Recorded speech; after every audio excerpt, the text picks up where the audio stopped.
నమస్తే, welcome to Suman TV. నేను మీ విష్ణు. ప్రస్తుతంతో పాటు Corporation Bank ex senior manager and certified mutual fund advisor A రాజశేఖర్ గారు ఉన్నారు. వారితో మాట్లాడదాం. నమస్తే రాజశేఖర్ గారు. నమస్కారం అండి. రాజశేఖర్ గారు, ఇప్పుడు మ్యూచువల్ ఫండ్స్ గురించి మాట్లాడుకుంటే ఫస్ట్ మాట్లాడుకునే concept SIP, systematic investment plan. But ఇదే కాకుండా దీంట్లో ఇంకొక టాపిక్ కూడా ఉంది, SWP. సో ఎస్ఐపి అంటే ఏంటో ప్రీవియస్ సెషన్లో చెప్పారు. ఈ సెషన్లో SWP అంటే ఏంటో మన ప్రేక్షకులకు డీటెయిల్డ్గా తెలియచేయగలరు? తప్పకుండానండి. మీరు చెప్పినట్లుగా మ్యూచువల్ ఫండ్స్ అనగానే ప్రతి వారికి గుర్తొచ్చేది SIP లేదా సిస్టమాటిక్ ఇన్వెస్ట్మెంట్ ప్లాన్. అదే అందరికీ తెలుసు. యంగ్ జనరేషన్ వారికి ఎవరికైనా సరే దట్ ఈస్ ప్రతి నెల 10,000 5,000 రూపాయలు ఇన్వెస్ట్ చేస్తూ లంసమ్ ఒక గోల్ రిటైర్మెంట్ ప్లానింగ్ తీసుకొని మనం ఇది తీసుకుంటాం. మన గోల్ మన కార్పస్ క్రియేట్ అవుతుందండి. ఈ SWPని సిస్టమాటిక్ విత్డ్రావల్ ప్లాన్. ఇది చాలా కాలం నుంచి ఉన్న ఈ మధ్య బాగా ప్రాచుర్యంలోకి వచ్చిందండి. ఎందుకంటేనండి దీని ఎవరికి ఉపయోగపడుతుంది అంటే, ఒక లంసమ్ మేము బ్యాంక్లో ఫిక్సెడ్ చేసుకున్నాము, కానీ ప్రస్తుతం ఉన్న పరిస్థితుల్లో రేట్ ఆఫ్ ఇంట్రెస్ట్ ఎంత తక్కువ ఉన్నాయో మనకందరికీ తెలుసు. పబ్లిక్ సెక్టర్ బ్యాంక్కి వెళ్తే rate of interest fixed deposit 5 years and above 5.5 నుంచి 6% మధ్యలో ఉంది. అంటే ఇన్ఫ్లేషన్ కంటే తక్కువ ఉంది. న్యాచురల్లీ కాదు, that is a hard fact. Natural అనకూడదు, that is a hard fact. తప్పకుండా మనము యాక్సెప్ట్ చేసి తీరాల్సింది. అదే ప్రైవేట్ సెక్టర్ బ్యాంక్ వెళ్ళినా కూడా 6 to 6.5. ఇది అండి ప్రస్తుతం ఉన్న ఇంట్రెస్ట్ రేట్ సినారియో బ్యాంకింగ్ ఇండస్ట్రీలో. ఈ సిస్టమాటిక్ విత్డ్రావల్ ప్లాన్ అనేది ఈ SIP అని చెప్పారే ఇంతకు మునుపు, దానికి ఎగ్జాక్ట్గా రివర్స్ అండి. రివర్స్. SIPకి రివర్సే SWP అంటే సిస్టమాటిక్ విత్డ్రావల్ ప్లాన్. రైట్. అది ఎలాగంటేనండి, సే ఒక గవర్నమెంట్ ఎంప్లాయో ప్రైవేట్ ఎంప్లాయో రిటైర్ అయినారో, లేదా ఆయనకు ఒక మంచి కార్పస్ ఒక ప్లాట్ అమ్మిన తర్వాత ఒక మంచి కార్పస్ వచ్చింది, ఒక 50 లక్షల రూపాయలు వచ్చింది. బ్యాంకుకి వెళ్తే 6%. అది కూడా మీరు మంత్లీ ఇంట్రెస్ట్ తీసుకుంటే ఇంకా తగ్గుతుంది. మంత్లీ అయితే డిస్కౌంటెడ్ రేట్స్లో ఇస్తారు. దీన్ని ఏం చేస్తారంటేనండి, ఈ సిస్టమాటిక్ విత్డ్రావల్ ప్లాన్లో ఈ 50 లక్షలను ఒక మంచి మ్యూచువల్ ఫండ్లో లంసమ్గా ఒకేసారి ఇన్వెస్ట్ చేయడం. ఓకే, ఒకేసారి. మామూలుగా SIPలో నెల 1,000 2,000 3,000 పెట్టుకుంటాం. అవునండి. బట్ దీంట్లో ఏంటంటే ఒక బల్క్ అమౌంట్ని తీసుకెళ్ళి పెట్టుకోవడం. అందుకోసం దానికి SIPకి ఇది ఎగ్జాక్ట్గా ఆపోజిట్, రివర్స్ అంటారండి. దీంట్లో వచ్చే బెనిఫిట్స్ దీనికి ఏమి కొంచెం డీటెయిల్గా చెప్తానండి. ఎందుకంటే ఇది చాలామంది ఇప్పుడు ప్రస్తుతం ఉన్న పరిస్థితుల్లో బ్యాంక్స్ ఇంట్రెస్ట్లు అనేటప్పటికి వాళ్ళు ఇంకా చాలా బాధపడుతూ ఇదిగా ఉన్నారు ఆ ఇంట్రెస్ట్ చూసి. ఈ ఇంట్రెస్ట్ రేట్ సినారియో గురించి మనం ఏం మాట్లాడలేము, అది మార్కెట్ డ్రివెన్ ఇంట్రెస్ట్ రేట్స్. మనం అంటే ఇన్వెస్టర్స్ చేయాల్సింది ఇప్పుడున్న అవెన్యూస్లో కొంచెం ఎక్కువ రిటర్ను అలాంగ్ విత్ సేఫ్టీ, అది అండర్లైనింగ్ అండి తీసుకోవడం. దీనికి ఎలా అంటే అండి, ఒక మ్యూచువల్ ఫండ్, దానికి నేను చెప్పే సలహా ఏమంటే అండి, దీంట్లో ఇంకా దీనికి ఇన్వెస్టర్స్కి ఇచ్చే సలహా ఏమంటే, ఇది మీరు 50 లక్షలు ఒకే ఫండ్లో ఇన్వెస్ట్ చేయాల్సిన అవసరం లేదు. 10 lakhs చొప్పున 5 ఫండ్లలో ఇన్వెస్ట్ చేయొచ్చు. 5 లక్షలు చొప్పున 10 ఫండ్స్లో కూడా ఇన్వెస్ట్ చేయొచ్చు. మనం ఒకే ఫండ్ అనుకుందాం, ఎగ్జాంపుల్ 50 లక్షలు మీరు ఇన్వెస్ట్ చేస్తారు. ఇన్వెస్ట్ చేసేటప్పుడే మీరు ఆప్షన్ ఇవ్వచ్చు, నాకు ప్రతి నెల ఫిక్స్డ్ అమౌంట్ ఇంత, 50 లక్షలకు నాకు 7,000 రూపాయలు ప్రతి నెల నా అకౌంట్కు ప్రీ డిటర్మైన్డ్ డేట్లో వచ్చి క్రెడిట్ కావాలి. అంటే పెన్షన్ లాగా అనుకోండి. అవునండి. నెలకు ఒక 7,000 8,000. అవునండి. మంత్లీ అయినా తీసుకోవచ్చు, క్వార్టర్లీ అయినా తీసుకోవచ్చు, హాఫ్ ఇయర్లీ అయినా తీసుకోవచ్చు, ఇయర్లీ అయినా తీసుకోవచ్చు.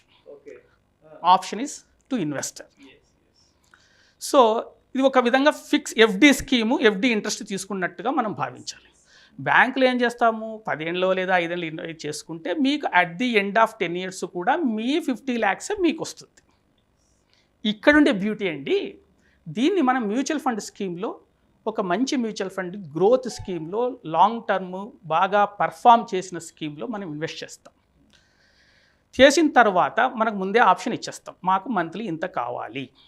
మ్యూచువల్ ఫండ్ ఏం చేస్తుందండి, ప్రతీ నెల మనకు 50 లక్షల రూపాయలు మనం ఇన్వెస్ట్ చేస్తే ఫస్ట్ డే నాడు మనం చేసిన రోజు 50 లక్షలకి ఎన్ని యూనిట్స్ వస్తాయో అన్ని యూనిట్స్ అలాట్ చేస్తుందండి.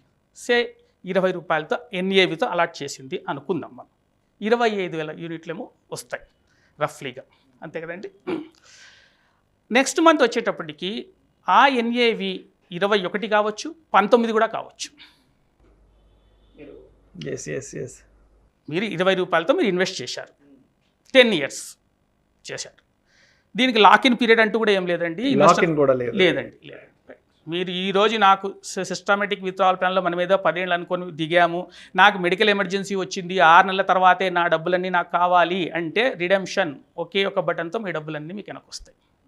10 ఏళ్ళు you need not wait for this one అండి. This is no lock in period. Button మీద కొట్టారంటే డబ్బులు థర్డ్ డే T+3 లేదా T+4 3 or 4 వర్కింగ్ డేస్లో వస్తాయి. అది ఇన్వెస్టర్స్ బాగా గుర్తుంచుకోవాలండి. దీంట్లో ఏమంటానండి, సో ఈ మంత్ మనం ఇన్వెస్ట్ చేసాం, నెక్స్ట్ మంత్ వస్తుంది. ఎలా చేస్తారు మ్యూచువల్ ఫండ్, మీకు కావాల్సిన 7,000 8,000 రూపాయల ముందే మీరు ప్రీ డిటర్మైన్డ్ అమౌంట్ చెప్తారు కాబట్టి 8,000కు సరిపడా యూనిట్స్ రిడీమ్ చేసి మీ అకౌంట్కి వచ్చేస్తాయండి. సో మీ కార్పస్ అక్కడ 10 లక్షల రూపాయల నుంచి 8,000 రూపాయలు తగ్గుతుంది. కానీ మీకుంటే ఈ యూనిట్ యొక్క కాస్ట్ 21 అయింది అనుకుందాం, ఆ ₹1 మీ 20,000 యూనిట్లకు వర్తిస్తుంది. రైట్. ఇది రిటైర్డ్ వాళ్లకు, పెన్షన్ లేని వాళ్ళకి, ఎస్పెషల్లీ పెన్షన్ లేని వాళ్ళకి చాలా బాగా ఉపయోగపడుతుందండి. ఇప్పుడు ఈ పెన్షన్ మీకు తెలిసి ఉంటుంది, కార్పొరేషన్స్లో కొంతమందికి పెన్షన్ ఉండదు. ఆర్టీసీ, బెవరేజెస్ కార్పొరేషన్ ఏదో బల్క్ వచ్చేస్తున్నాం. ఈవెన్ హెచ్పిసిఎల్, బీపీసీఎల్ వాళ్ళకి కూడా పెన్షన్ లేదు, బల్క్ అమౌంట్ వస్తుంది. 50 lakhs ఎంతో వస్తుంది అనుకుందాం, 50 తీసుకొని వచ్చి వాళ్ళు ఏం చేస్తున్నారు, వస్తే మాకు చాలా ఇంట్రెస్ట్ చాలు అనుకొని బ్యాంకుకి వచ్చే వాళ్ళు కొంతమంది ఉంటే, కొంతమంది రిస్క్ తీసుకొని బయట ప్రైవేట్ ఫైనాన్స్కు, చిట్స్కు, ప్రైవేట్ చిట్స్కు వెళ్ళి they are losing their hard earned capital అండి. 30-35 years సర్వీస్ చేసి వచ్చిన అమౌంట్ ఒకసారిగా పెట్టేసి, నేను చెప్పే సలహా ఏమంటే, ఇది కొంచెము రిటైర్డ్ ఫండ్స్ పెడుతున్నారు కాబట్టి ఒక సర్టిఫైడ్ మ్యూచువల్ ఫండ్ అడ్వైజర్ దగ్గరికి వెళ్ళి ఆయన సలహా తీసుకోండి. 5 మ్యూచువల్ ఫండ్స్లో వేయండి, 10 lakhs. మీకు మెడికల్ ఎమర్జెన్సీ కోసం కావాలంటే బ్యాంక్లో ఒక 5 lakhs ఎంతో పెట్టుకోండి. మిగతా అదంతా మీరు 40-45 మీరు ఏఆర్ ఎంజాయింగ్ ఆల్మోస్ట్ మంచి 8% పెన్షన్ వస్తుంది. లేదంటే 10% కూడా, 8 అనే కాదండి, 10% కూడా చేసుకోవచ్చు. ఈ Sun Life, Aditya Birla Sun Life front line equity 14.87% వచ్చిందండి. Axis blue chip 5 years CAGR 17.6. 5 years అండి. అదే Mirae asset large cap fund 16.3. Mirae asset. లేదండి ఇవన్నొద్దు, నేను స్టేట్ బ్యాంక్నే నమ్ముతాను, very good. State Bank of India blue chip fund growth CAGR 13.4. 5 years అండి, ఇవన్నీ 5 years. మీరు ఎటు చూసుకున్నా కూడా ఈవెన్ 12% CAGR చూసుకున్నా మీ 10 లక్షల రూపాయలు మనము కన్సర్వేటివ్గా వేసుకుంటే, కానీ నేను అనేది ఏమంటే, ఈ 10 లక్షలు మీరు బ్యాంకుతో అనుకొని వచ్చారు, మీరు బ్యాంక్ ఇంట్రెస్ట్ కోసం అనుకోండి, 8%తో బ్యాంక్ ఇంట్రెస్ట్ కంటే ఎక్కువ వస్తుంది. అట్ ది సేమ్ ఈ 10 lakhs మీకు ఇంకో 15 lakhs అయినా, అంటే ఇంకొక 5 lakhs యాడ్ అయినా కూడా at the end of 10 years you are beating the inflation. ఇదే అండి నేను రిటైర్డ్ అయిన వీళ్ళకందరికీ నేను ఇచ్చే సలహా, మీరు you think about this systematic withdrawal plan అండి. థ్యాంక్ యూ రాజశేఖర్ గారు, థ్యాంక్ యూ సో మచ్. ఎందుకంటే ఇప్పటి వరకు ఎస్ఐపి గురించి మాత్రమే డీటెయిల్డ్గా తెలుసు, బట్ ఇవాళ మీ ద్వారా SWPకి ఉన్న ఇంపార్టెన్స్ అండ్ దాని ప్రాసెసింగ్ ఎలా ఉంటుంది, సో దాంట్లో ఉన్న అడ్వాంటేజెస్ ఏంటో కూడా ఇవాళ మీ సందర్భంగా SWP గురించి పూర్తిగా డీటెయిల్డ్గా నేను కూడా తెలుసుకోగలిగాను. అదేవిధంగా మన ప్రేక్షకులు కూడా తెలుసుకుంటున్నారు. థ్యాంక్స్ అండి, థ్యాంక్ యూ వెరీ మచ్.